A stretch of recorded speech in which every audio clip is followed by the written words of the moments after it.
आमदारांना झालेल्या निधी वाटपावरून संजय राऊत यांनी टीका केलेली आहे। पाहूया आपण काय म्हणतायत राऊत। जे आमदार लोकप्रतिनिधी हा लोकप्रतिनिधी असतो, तो आपापल्या भागाचं प्रतिनिधित्व करतो।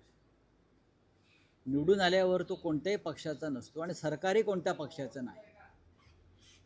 पण गेल्या काही काळापासून हा एक नवीन पायंडा पडला आहे।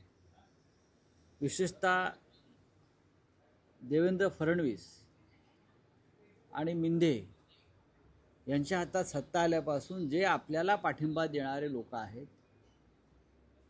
त्यांना निधी द्यायचा आणि विरोधी पक्षाच्या आमदारांना आणि त्यांचे मतदारसंघ कोरडे ठेवायचे, हे घटनाबाह्य कृत्य आहे। हे एक फार मोठं लोकशाही विरोधी असं कारस्थान आहे।